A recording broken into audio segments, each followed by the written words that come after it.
And welcome back to Fatty and the Jew. I am your host, Mike Fatty Antony. Alongside me is Josh Jewy Mackery. Mike, I just got done sucking off Tom Brady. Yeah, we know. I liked it, though. Yeah. I liked it. Yeah, we know. But honestly, what I want to do, apart from remind everybody once again that I am your reigning Fat Bastard Fantasy League champion, is tell you a little bit about what's coming up this year. We've got a lot of teams to preview. Let's take a look at some of these teams. I'm going to throw a team out at you. You tell me what you think this team could do this year. Let's start at the bottom. Okay. And let's go with Brian. What do you expect from Brian this year? Well, you look back at the numbers, Fatty, and the guy's last time over 500 was 2013. I think Monty Burns was still in the league. He was. He's averaged 4 wins per season since then. So you look at the numbers and you figure what's more likely, him getting 5 wins, God forbid, him going 500, or Chris finding a girl who won't piss in his bed? And honestly, I don't know, yeah. Push. Wow. Yeah. Yeah, no, I don't expect much from Brian's team this year, basically because Brian will still be running them. That's a good point. Now, I want to throw one at you. What do you expect from Noni's team this year? Well, Noni's team the problem has always been heart. It just seems this guy just needs a new heart. There's something lacking in the ticker there. Yeah, it seems like heart is the big issue for Noni's team. Yeah. I think that's pretty. That says it all. Yeah, it says it all. Staying at the bottom. Yeah. We can't go long without bringing up the champion prior to me, the one who stole 2 years ago. What do you expect from Chris's team this year? Well, you mentioned that he has a title, and listen, that happens in sports. I mean, you look at Brad Johnson. Brad Johnson won a Super Bowl. Trent Dilfer won a Super Bowl. The difference is neither of them looks like an actual penis. So he's got that going for him. And, he looks like a dick, but he manages his team like an ass. So I'm not really sure what to expect from him. And the good news, though, is that he does have that perv beard. Yes, he does. I'm gonna disagree with you. I expect big things from Chris's team. One, because he still hasn't beaten me in 2 years. And 2, because, he did get rid of the 2 women he was dating for the last year. Now, if he can just get rid of the multiple men he's been dating for the last year, I think he could really zero in and focus and actually be kind of a go-getter this year. Yeah. No, I mean, it is a pattern with him. 2 kickers on a roster, 2 ugly chicks in his bed. So, what are you going to do? The guy, Sanderleaf, what do you expect? You look at the guy, and I'm going to be gentle because I don't want a BB gun in my carry-on luggage. Here's a guy that can strike you out in wiffle ball. He can flip your mattress. He can put a BB gun in your luggage, as I said. Can change a tire. He can change a tire on a moment's notice, but what he can't do is set a proper lineup. Right. He can't pick up and start a kicker that's not on a bye week or a tight end that hasn't been out since because they're all on Chris's roster. Yes, all the kickers are on Chris's roster. Let me ask you about Jallo. Who? That's a good point right there. Yeah, moving on. What do you see from George? Here's a guy who has self-labeled himself as the worst coach in the country. I personally think he has the worst hairline in the country. Close. Mostly because it has retreated back to where you might as well just give up. But most of George's problems with his teams are sort of the same problem as his taste in women. They're toothless. His teams seem to just have one tooth that is black and is just gross. But life has a way of doing that. Yeah, I mean, the one thing you can say about Georgie is good sex with him makes you want to take a crap. At least that's what I've been told. High praise. From my aunt. The last name I've got for you. Yeah. I want to throw Matt at you. Highest number of championships. Right. Lowest number of IQ points. What do you see from him this year? I just know that it's going to be tough for Matt to set his lineup when you're essentially a Siamese twin with your new girlfriend, an amorphous blob it can be tough to click on the right name. So he might end up with a lineup that's just as bad as Chris's because he's trying to do too many things at once. Let me tell you one more thing about Matt that I think, you look at his past and it was amazing. He's done so much in his past, but Matt tends to peak early, like in the high school area. Right. And then it's pretty much all downhill from there. Right. Matt doesn't do much after high school, is what I'm saying. And I think the high school of his career is over. He shit his pants after high school, though, didn't he? He tends to do that a lot. Okay. So he's got that going for him. Yeah. If that's a thing you want. One more before we get to the two men of honor, Fatty and the Jew. What about Stav?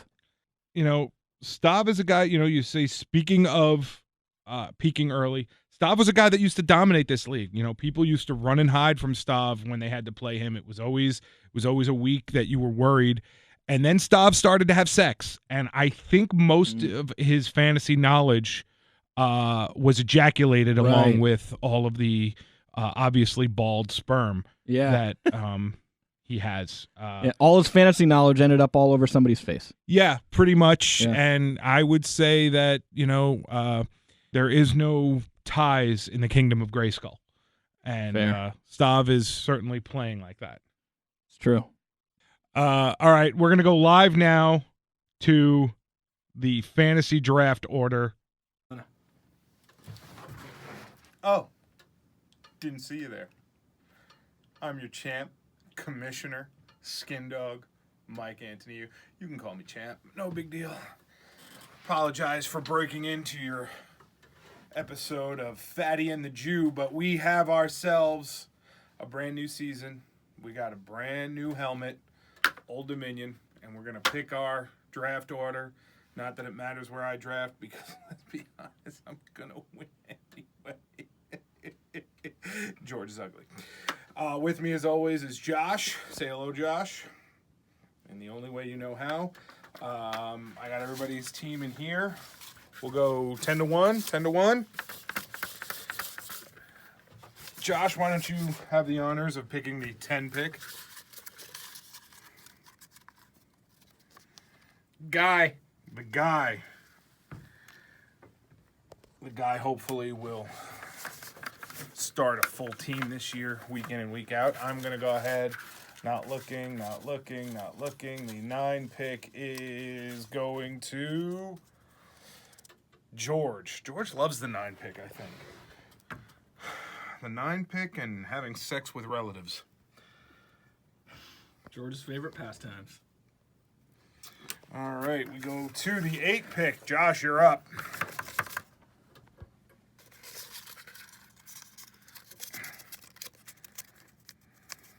Noni. Finishing just behind George in both Dad's love and this draft. Or so he's told us 1,000 times. Next pick. Who should be in front of Noni except Stav? Stav, where you been, man? Haven't seen you. Get on that. Go ahead. We're up to the 6th pick now. Yours truly. Josh. Six championships for the Patriots. Gonna be 7. Fucking hate the Patriots. Oh, you hate us because you ain't us, kid. No. Just hate. You. Shit. The 5 pick. Not that it matters.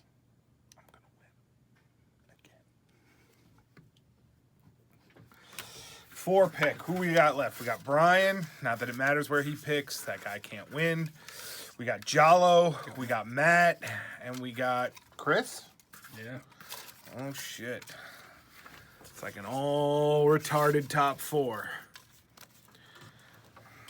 Jallo. All right, an all retarded top 3. Jallo, you're not retarded. You're just... Do we know that? I don't.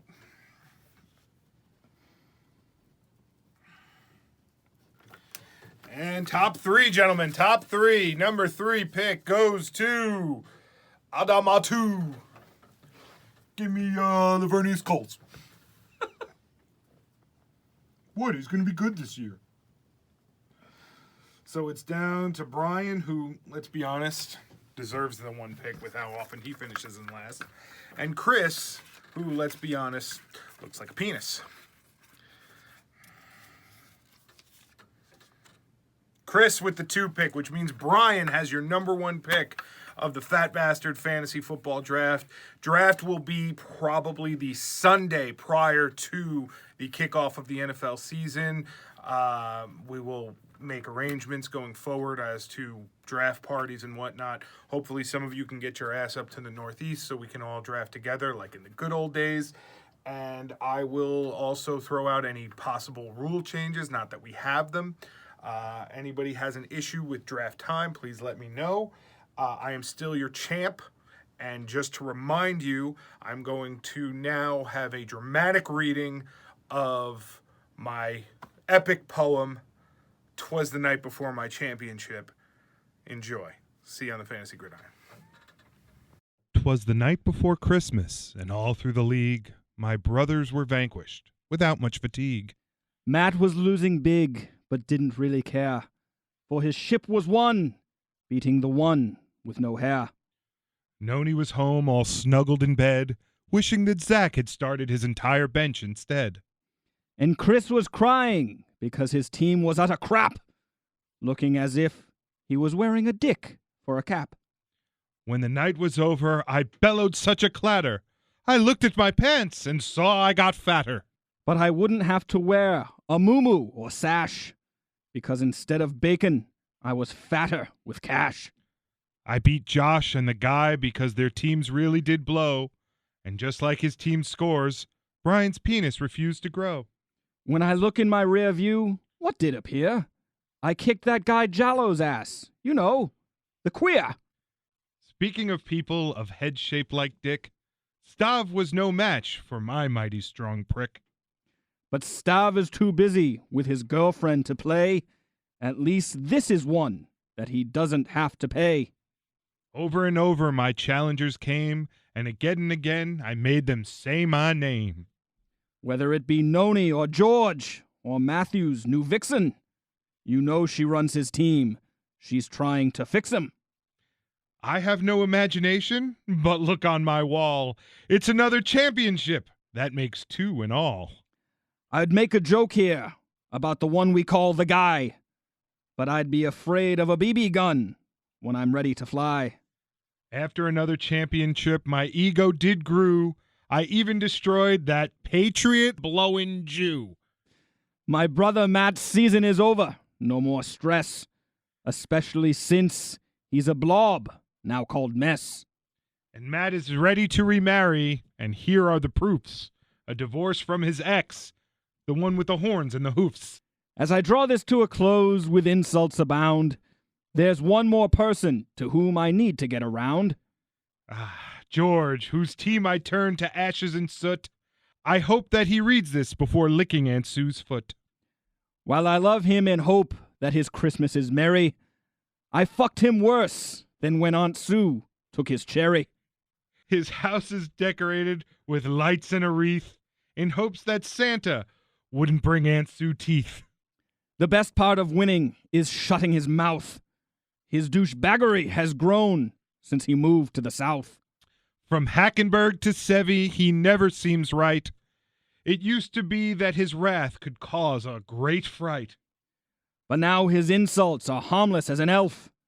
He isn't funny unless he's getting jokes from myself. He gave me Tyreek Hill in what sure was a joke. Wait, he left to give Aunt Sue another poke. I'm going to end this while Matt smokes another blunt. I knocked you bitches out like I 'twas Kareem Hunt. So the season ends and drives out of sight.